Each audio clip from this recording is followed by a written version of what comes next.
Thank you, Laura. All right. So, this is one of my favorite topics to discuss. Welcome to Class 2, Forming Your Project Team. In Class 1, we discuss foundational QI concepts, including the importance of using a QI model and an introduction to the PDSA framework, um, and on project planning. So during class 2, we're going to describe effective teams, meetings, and member roles, and discuss overall strategies to successfully form and engage various stakeholders in your QI team. As we walk through each of these topics, we're going to provide details and examples to set you up for success. So let's start with stakeholder engagement. Key stakeholders are individuals who will have a fundamental impact on your project performance and who may be positively engaged with your project to be successful. Without the active support of your key stakeholders, your project will not achieve its goals. Key stakeholders typically include physicians, frontline staff, patients, residents, family members, leaders, pharmacists, and others. To ensure that your team is successful and efficient, plan thoroughly and specifically for your organization's individual personnel and resource needs, as well as strengths and opportunities.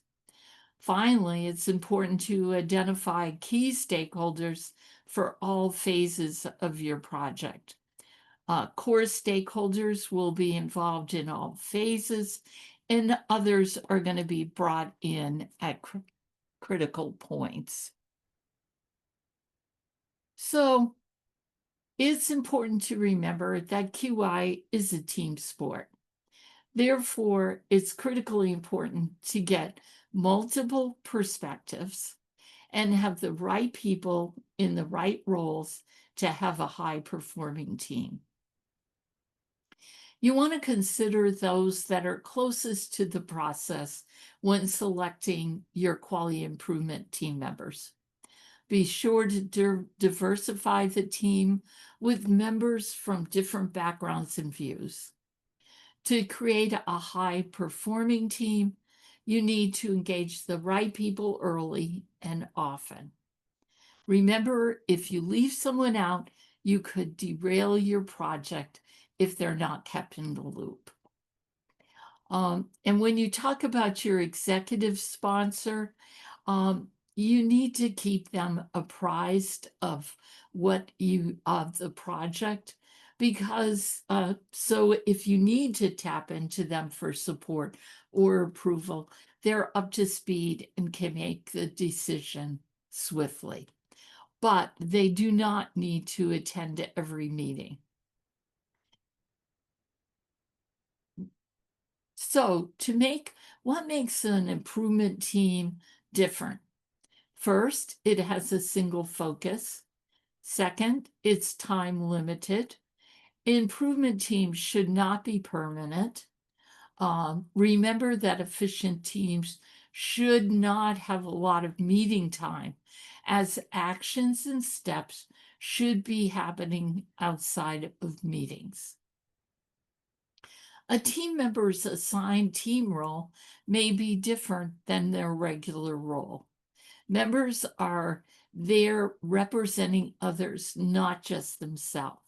It's critically important that team members realize this and reflect the larger opinion, not just their own. Ideally, all voices are equal. Team psychological safety is critically important. So, and you can see here a quote from Amy Edmondson.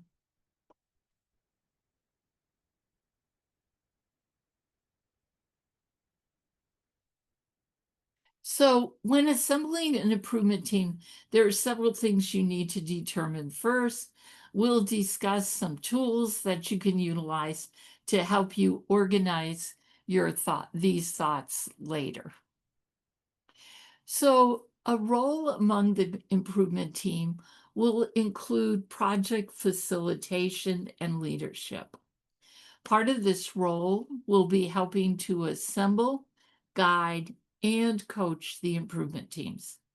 It will be important for those engaging in teams to understand that groups mature. It's normal to have a team go through stages, which you've probably heard of forming, storming, norming, and performing. It's also important to consider how to obtain buy-in and turn any no's into a yes by separating people from the problem. You need to understand concerns, why they are being raised, and get a variety of options before settling on an agreement.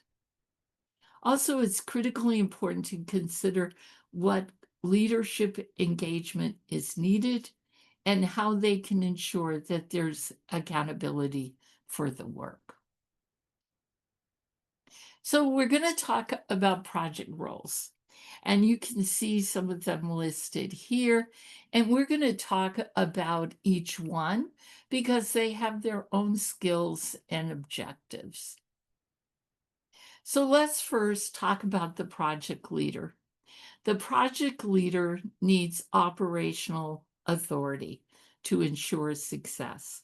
The leader must have the ability to assess the status of the work and act to adjust and redirect resources that have been allotted to the project to make sure that the team and the project is moving forward. The project leader makes wise use of human and time resources to convene the right people at the right time to make critical decisions. The leader manages all of the indicators of the project progress to make sure the project meets the constraints of time, budget, and deliverables. Another primary responsibility of the project leader is to communicate with senior leaders. The skilled project leader is able to inform senior leaders with just enough information delivered at the right time and in the right way. Ultimately, the project leader sees the project through to the end. Some other team members may enter and exit, but the leader makes sure that the aims are clearly articulated and achieved. So next, a senior sponsor may be a bit easier to identify, recruit, and engage. Sometimes it's intuitive. For instance, if your quality improvement project is related to catheter-associated urinary tract infections, specifically creating a nurse-driven removal protocol, you'll likely have a clinical senior leader. If your project, though, is related to a high reliability organization, you may have more of a general administrative senior leader. In any case, the senior leader will allot resources to the project. They'll be the point of contact for the project leader. The senior leader will likely attend an initial meeting to make sure they're introduced to the team and get a general understanding of the subject, scope, and timeline of the work. So, a physician champion. The physician champion takes on a leadership role in your QI team. They should be in active practice, uh, respected among other clinicians. They need to be enthusiastic and willing to participate in change as needed. Physician champions represent the physician's voice on the improvement team. A common expectation for the physician champion is to serve as a change driver. Um, and they will also be a liaison for the quality improvement initiative with other clinicians. They may also mentor other clinicians, help facilitate support for the project. It's important that they can make the case for change and lead by example through incorporating project changes into their own practice. So, as a project facilitator, it's important to try to get maximum engagement and resources from the group. You need to provide clear information about the project and assure authority from the senior level stakeholders. And as it's here, you're going to be prepared, you're going to set a relaxed, open tone, establish ground rules, on and on through the list here. So the quality leader is the holder of the improvement science model that is applied to the QI work. The person serves as a coach and a resource to the team. So the quality leader is resourced as needed, but should be called in to help especially if the team gets stuck or the project becomes stalled. They are not the team leader for the project. So once you've identified your senior leader and advisory members, you'll begin to recruit project team members. This task is so much easier if potential team members know that their senior leaders, one of whom might be their advisor or supervisor, are already aware and have approved the project. As you invite potential team members, give them your best guess as to the scope and length of time uh, of the project. Next, make sure that the project team is well balanced with representation from various disciplines and staff roles. The best laid plans for small tests of change can go terribly wrong if the change impacts the point of care workflow that was created without input of the people who actually do that work. Failures among the team are during the process are expected and learned from. Things you can do is ask, what did we learn?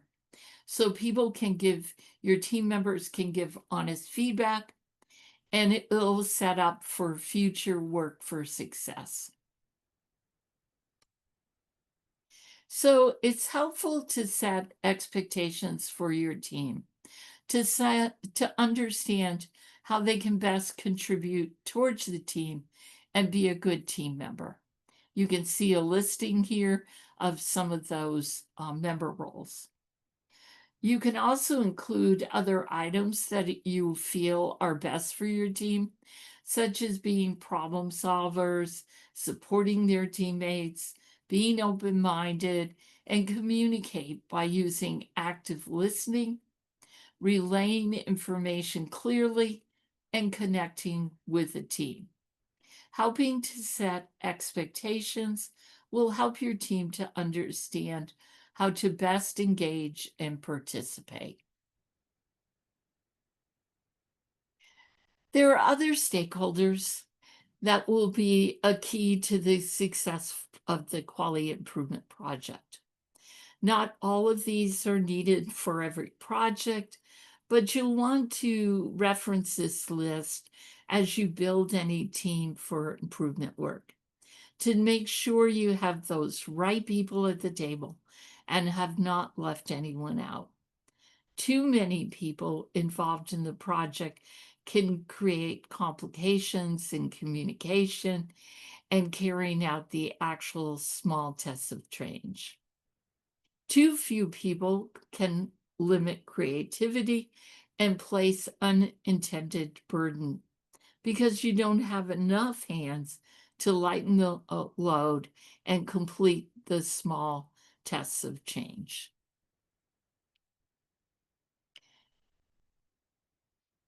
So my slides didn't go ahead the right way.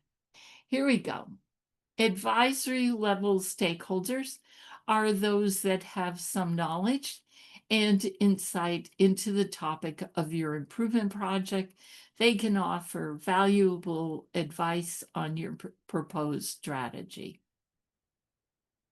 A key consideration for inviting and enlisting advisors to your project depends on what they know and what they can commit to. Their input can be valuable if you're very clear about the topic you're going to work on. Make sure that your ask is reasonable and related to the work of the project. Help the potential advisor feel that they will be your ally and represent your work to their colleagues. So the process owner is a subject matter expert. They're someone who feels the pain of the poorly functioning process and will experience the gain of the improved process. Process owners can positively influence the improvement team members, and they can monitor the process for improvements. Point of care staff will want to know that their time away from their patients and residents to help with the improvement work has been considered and allotted. Likely, point of care staff will be somewhat useful at formal meetings, but you really want their input in the design and carrying out small tests of change. This can occur at huddles or shift change brief meetings. Their sense of belonging to the team will influence the work, be key to their engagement, their pride, and sustaining improvement work gains. So an invaluable member of an improvement team is the patient or resident advisor. Inviting a patient, resident, or family voice to your project can be something you might not have thought about or done before, but depending on the topic of the project, incorporating the perspective of a patient, resident, and family member can provide insights that might influence your project to success, which would otherwise be impossible to get. You make sure that you're clear about the need, scope, and expectation of their involvement in project work. Beware of their need for education on any details related to the project. So we're going to talk about successful teams need strong leaders that provide guidance and encouragement. They support risk-taking, enforce the rules of engagement. Leaders need to provide a clear vision as well as clearly outlining the goals of the team. Leaders should establish clear goals for the project, be committed to the project, and contribute consistently. Clearly defined goals can be achieved if there's a plan in place. Standard work processes and the use of templates create efficiency and effectiveness. And there needs to be 100% inclusion in all communications with the team for transparency. So let's look at some of the qualities found in great teams. They take pride in their work, their colleagues, and the company. They're focused, engaged, and take ownership of their positions. Highly motivated employees may not have years of experience, but can quickly learn what they need to know to get the job done efficiently. When errors occur, these employees admit their mistakes. They're the first to recognize the contributions of others within successful project, and the most effective teams work collaboratively. So, what are some of the ways to promote collaboration? The more compelling and exciting the mission of the project, the easier it is to inspire team members to be part of it. When given a clear and gripping cause to be involved with, they naturally become passionate about the goals and objectives. One thing you may want to do is consider using patient or resident stories. One of those might be the faces of sepsis that you might be able to use as you start a sepsis QI project. You might want to do an icebreaker when you start your project so people can get to know each other and get to know each other and make sure that there's introduction. So you want to create cohesive teams because they're more successful, because each person is included in as many larger decisions as possible. Another method to build the need for change and decrease resistance is to solicit support and engagement. Champions are the respected opinion leaders who provide credibility to the project, are an important part of your culture. Celebrity endorsers are respected colleagues with influence that they can share their knowledge or expertise. Communicate early and often, and don't leave anyone else. And they may want to know what is in it for them if they adopt the change. As it says here on this slide, promotional materials.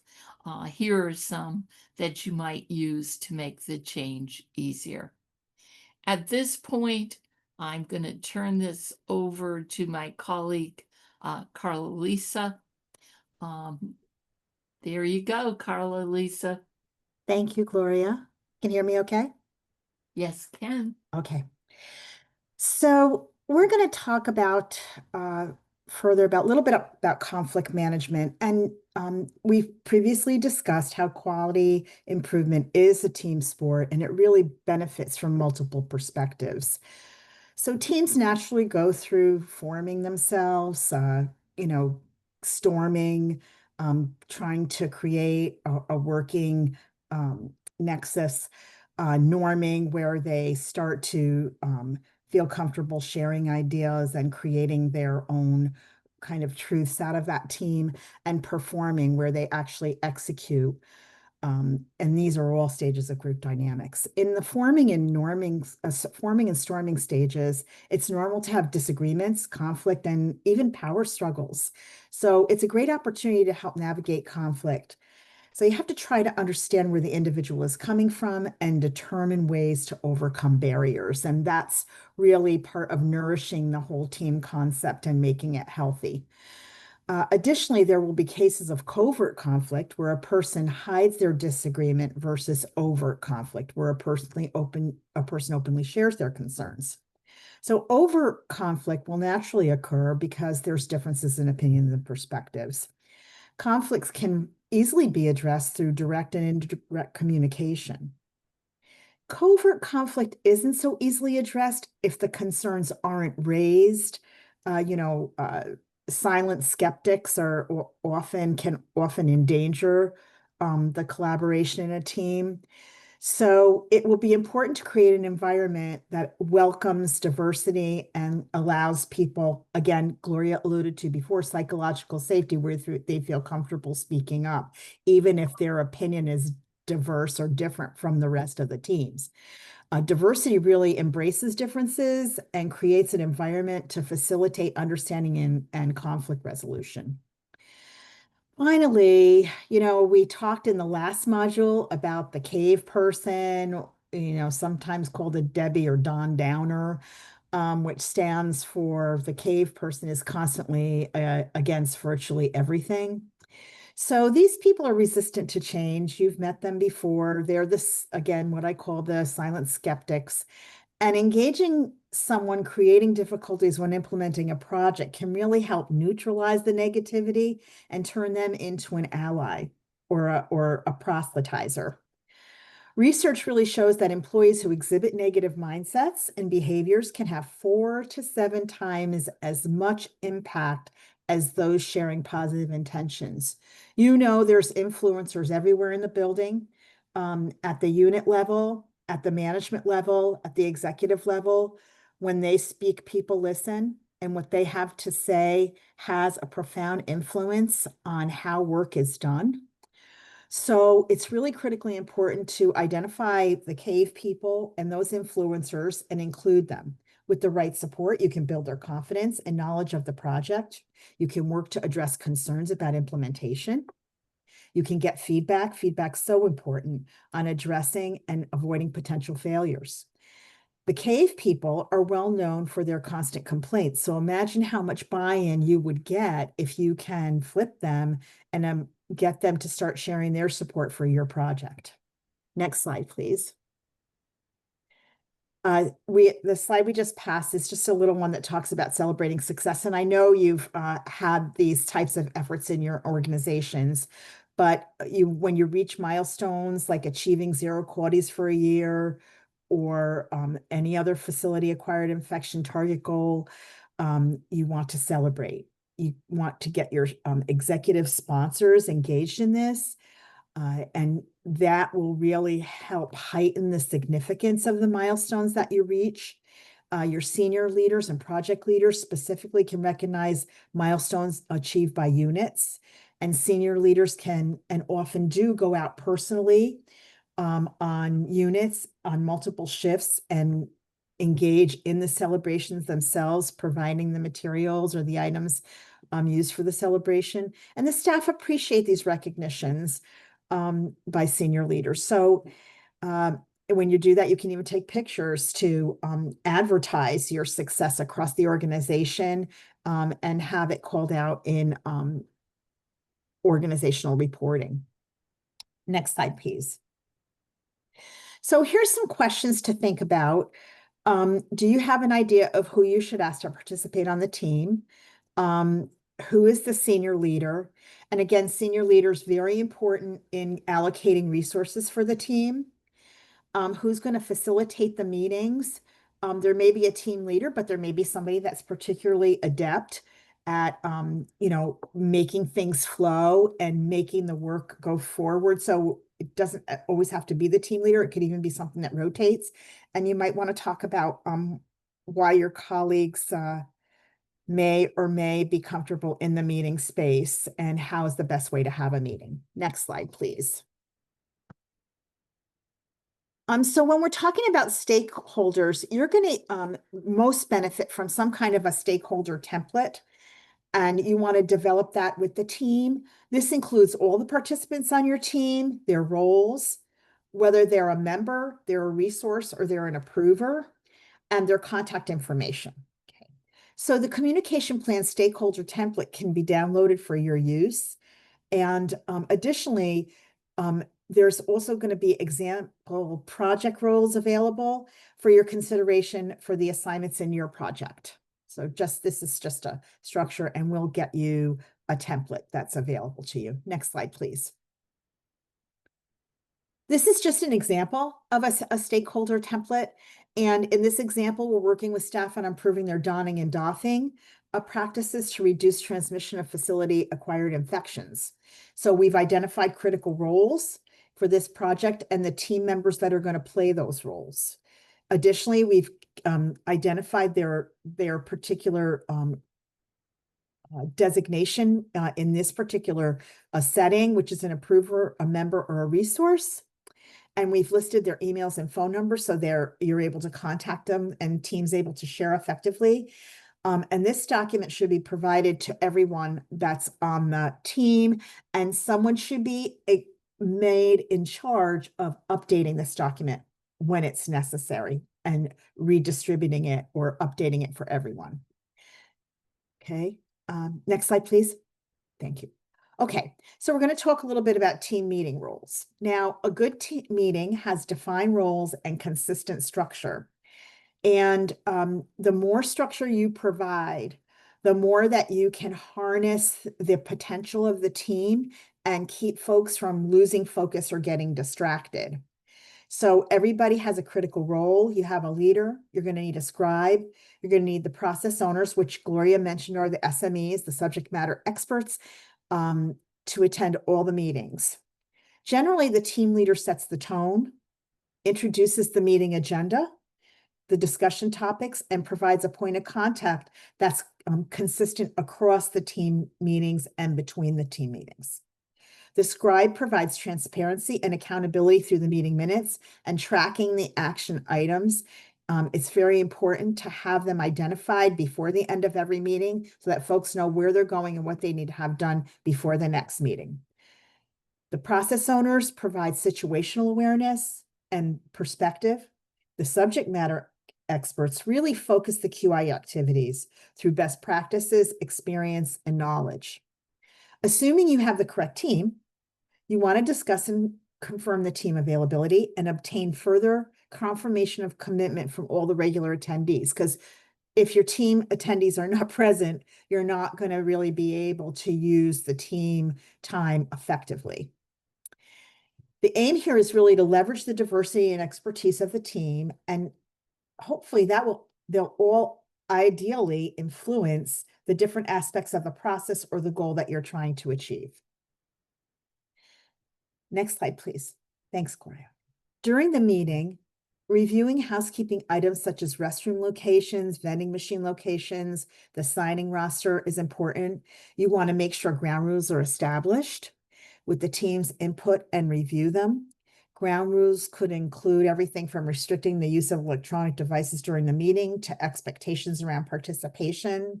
Everybody is expected to contribute equally and to be articulate about what they're going to offer. Being on time, very important, and being respectful.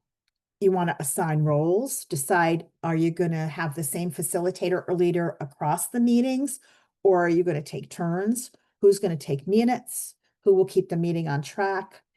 Will somebody oversee making sure there are snacks or beverages if that's necessary? And it's also important to establish how you will come to consensus, such as voting or how you're going to make decisions. And you want to be sure to include action items, as I said before, in the meeting summary and send them to the team afterwards. So everybody knows what work they need to do before the next meeting. There's nothing more frustrating when you come to a meeting and you're expecting to be able to build on action items and those items haven't been tended to. So just that's very important. So next slide, please.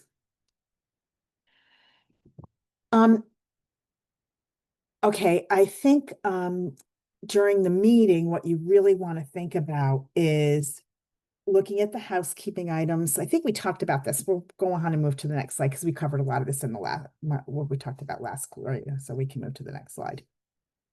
Okay, so ground rules. We want to make sure that people come prepared and that they have a common understanding of what's going to go on in the meeting. We want to make sure that they are respectful of others in the meeting in general, and that means addressing devices and letting people talk without being interrupted. And this goes back to what Gloria talked about, psychological safety. People need to feel that they're valued in the meeting and that what they have to say has importance. We want to make sure tasks and due dates are taken care of and that issues are communicated. We are going to try to be positive because we don't want to give people an opportunity to have covert conflict where they aren't articulating that they have issues. And we want people to be able to report out in the group so that and that they know being actively participating is an expectation. Next slide, please. Okay, so now we have the 6 types of team decisions that we're going to talk about, how teams get to a point where they've created an understanding that they can move forward with. Jessie Lynn Stoner created the pyramid of the 6 types of team decisions. And in her article, she states that pushing for consensus when it's not needed makes collaboration more difficult. So starting at the top of the pyramid, let's go through each section of the team decision-making model to see Stoner's description. Next slide, please. Okay, this is the individual level, and the individual who is responsible for the outcome in this setting makes a decision. Say your office is short on pens or running low on pens. The office manager can really decide what kind to buy and to place the order. It would really be a waste of time to consult with other people, but this method doesn't work if you make a decision that impacts others without discussing it with them first. So often the repairs needed to do a workaround to go to backtrack and try to include people costs more time than it would have if you'd simply involve them at the front end. So be careful about whether the individual is the correct person to make the decision. Next slide, please. One more, I think, Gloria. Okay, great. So minority is the next type of decision, and that's a subgroup of the team that makes the decision either as a group or in individual consultation with the team leader. This method makes sense when different people have the information needed to make an intelligent decision, such as the chosen subject matter experts, and that might be for instance, you might be working on CAUTIES and you might be deciding that your team's made a decision that there's a particular product that is not working in your organization when you're doing catheterizations. And so you might look to your business analysis team to give you some advice on what's the most recommended, most updated product. And they may be the most appropriate people to do that. So that method doesn't work when it's used to form a subgroup that kind of railroads a decision, though. So be careful when we're talking about minority. It's really based on having intellectual property that is required for that particular decision. Okay, Gloria, next slide, please. Okay, majority. So majority rule is usually obtained by voting or polling, and majority rule is often assumed to be appropriate for all team decisions because it reflects democratic political systems, but it doesn't really ensure that the decision will be supported and smoothly implemented. It really works best for larger groups. In smaller groups, if you do resort to voting, you probably want to have a set of majority thresholds, say like 75% or greater, rather than just using a simple majority, so that you know that the overwhelming preponderance of the group is, supporting this decision. Okay. Next slide, please.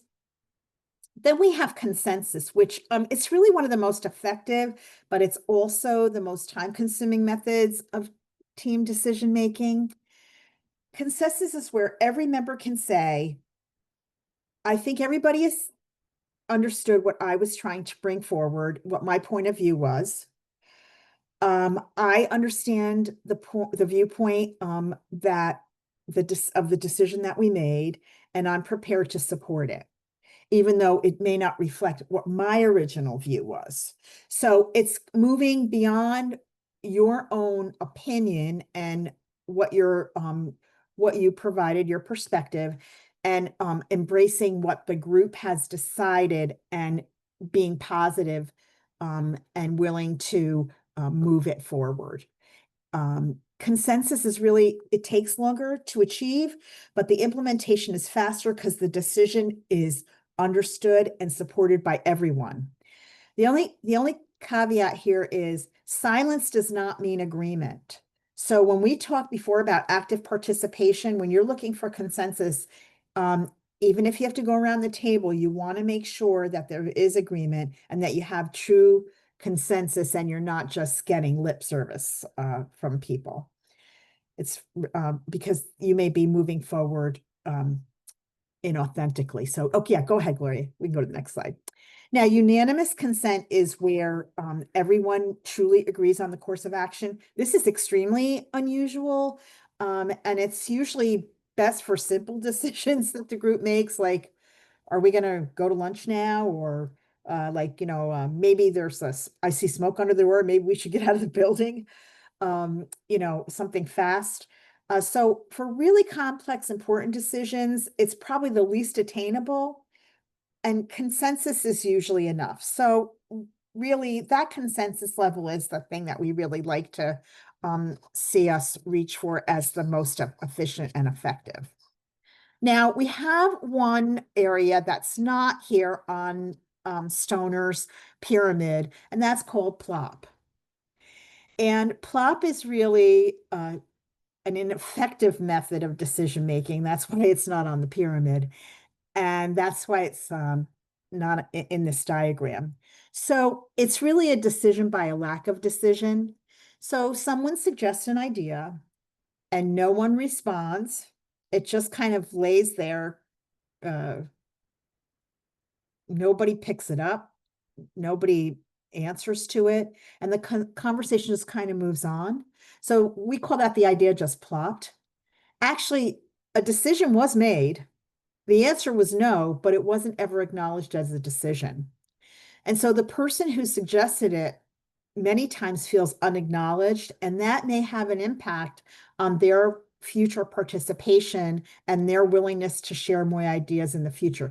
That's not good. So I would say if you do have someone that brings an idea that doesn't seem like it really belongs or it's not effective, it's really simple to acknowledge it and say, let me give you a line. Maybe we could put that in the parking lot for later.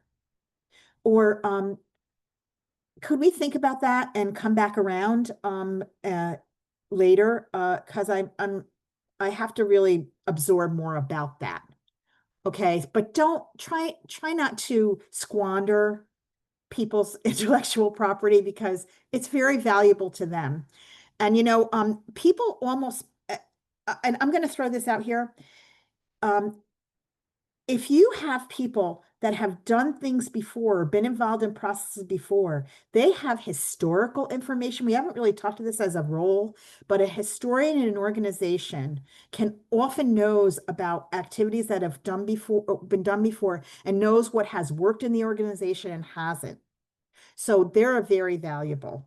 And just remember that when you're moving forward. And you may, even if you don't have a historian, but you know of one, you may want to think about that as you're reevaluating your stakeholders.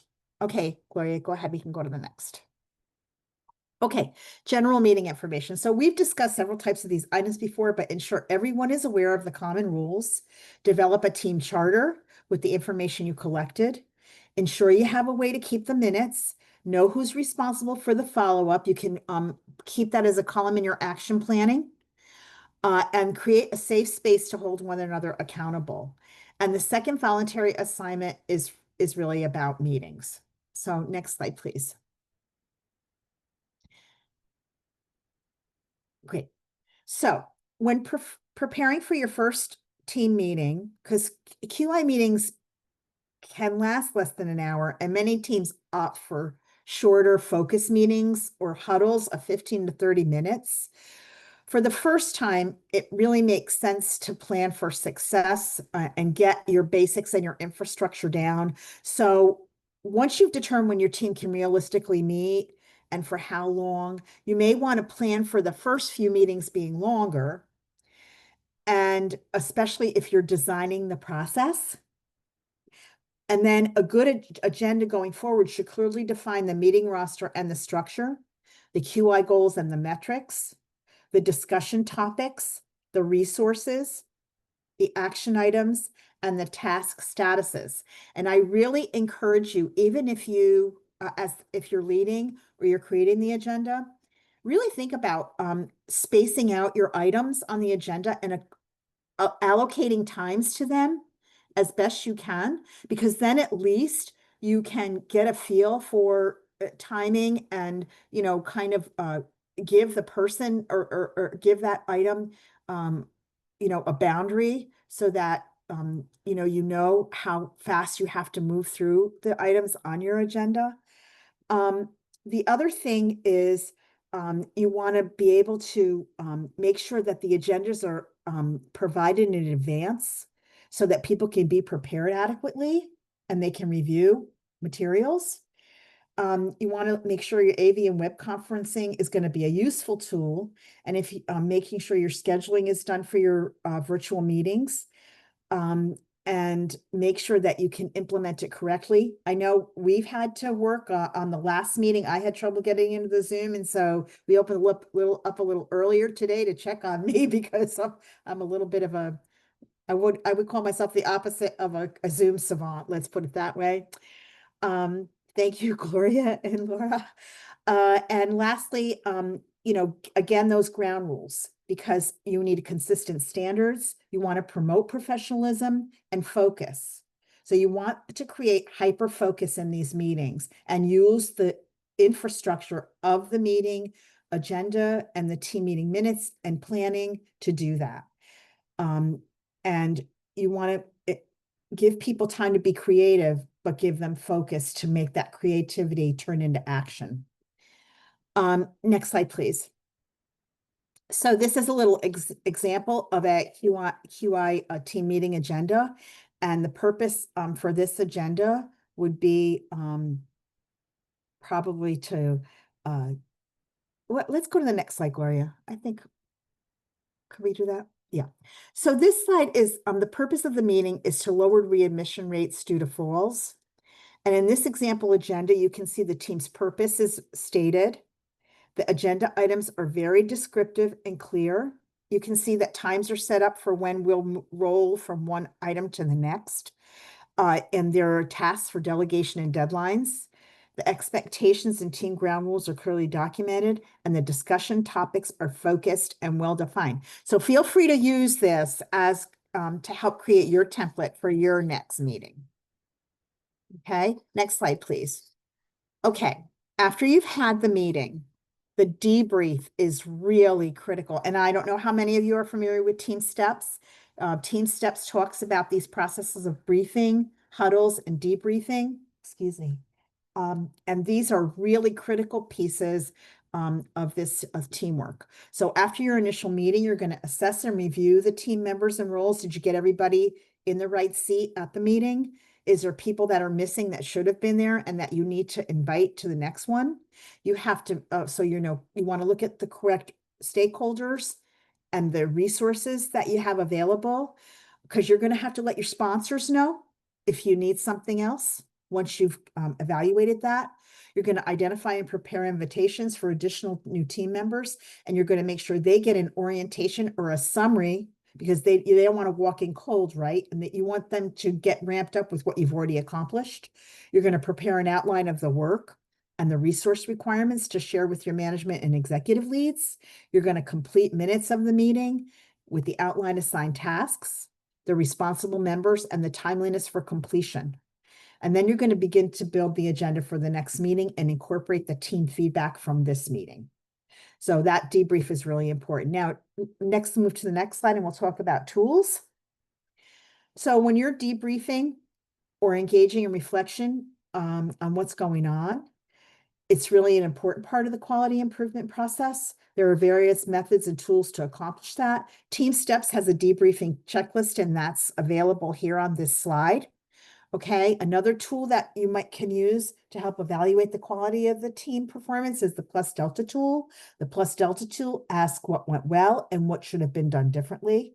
This tool helps inform changes needed and what will lead to a higher performance.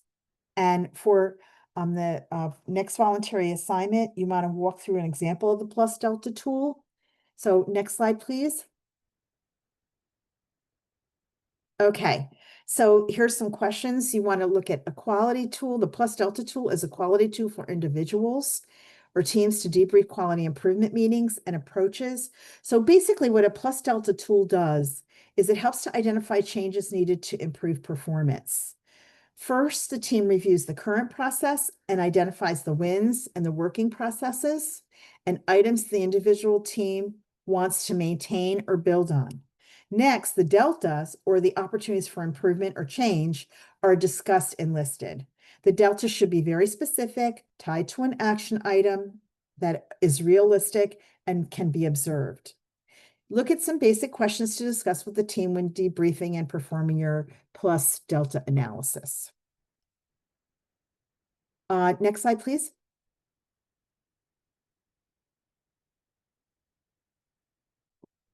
Okay, so we've basically covered everything in this module.